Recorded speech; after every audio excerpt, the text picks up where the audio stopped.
ദക്ഷിണാഫ്രിക്കയ്ക്കെതിരായ 4ാം ടി20യും ജയിച്ച് പരമ്പര പിടിക്കാനായി team India ഇന്നിറങ്ങുകയാണ്. ജോഹന്നാസ്ബർഗിലെ wanders സ്റ്റേഡിയത്തിൽ ഇന്ത്യൻ സമയം രാത്രി 7:30-നാണ് ഇന്നത്തെ മത്സരം ആരംഭിക്കുന്നത്.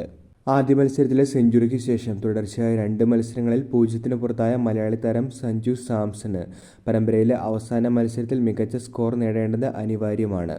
ദക്ഷിണാഫ്രിക്കയ്ക്കെതിരായ പരമ്പര കഴിഞ്ഞാൽ അടുത്ത വർഷം ജനുവരിയിൽ മാത്രമാണ് ഇന്ത്യ അടുത്ത ടി20 പരമ്പര കളിക്കുന്നത്.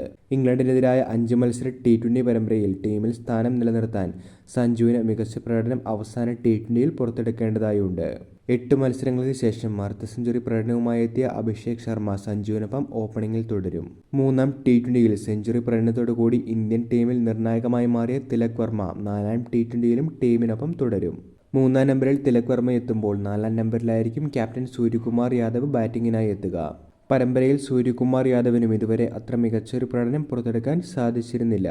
ഹർദിക് പാണ്ഡ്യ ടീമിൽ 5ാമനായി എത്തുമ്പോൾ പ്രതീക്ഷിക്കുന്ന ഒരു മാറ്റമാണ് ഇപ്പോൾ ഇന്ത്യൻ 11-ൽ പറയുന്നത്. റിങ്കു സിംഗിന് പകരം ജിതേഷ് ശർമ്മയ്ക്ക് പ്ലേയിങ് 11-ലേക്ക് അവസരം നൽകുമെന്നാണ് ഈയൊരു ചേഞ്ച് റിപ്പോർട്ടിൽ പറയുന്നത്. അക്സർ പട്ടേലും രമൺദീപ് സിംഗും പ്ലേയിങ് 11-ൽ തുടരുമ്പോൾ പേസ് നിരയിൽ അർഷ്ദീപ് സിംഗിനൊപ്പം ഒരുപക്ഷെ യഷ് ദയാലിന് കൂടി അവസരം നൽകാനായി ടീം തയ്യാറായേക്കും. അക്സറിനൊപ്പം വരുൺ ചക്രവർത്തി ആയിരിക്കും ടീമിലെ 2ാം സ്പിന്നറായി കളിക്കുക. അതുകൊണ്ട് തന്നെ ടീം ഇന്ത്യയുടെ പ്ലേയിങ് 11 പരിഗണിക്കുകയാണെങ്കിൽ സഞ്ജു സാംസൺ, അഭിഷേക് ശർമ്മ, തിലക് വർമ്മ, സൂര്യകുമാർ യാദവ്, ഹർദിക് പാണ്ഡ്യ, ജിതേഷ് ശർമ്മ, അക്സർ പട്ടേൽ, രമൺദീപ് സിംഗ്, യഷ് ദയാൽ, വരുൺ ചക്രവർത്തി എന്നിവരായിരിക്കും ടീമിലുണ്ടാവുക.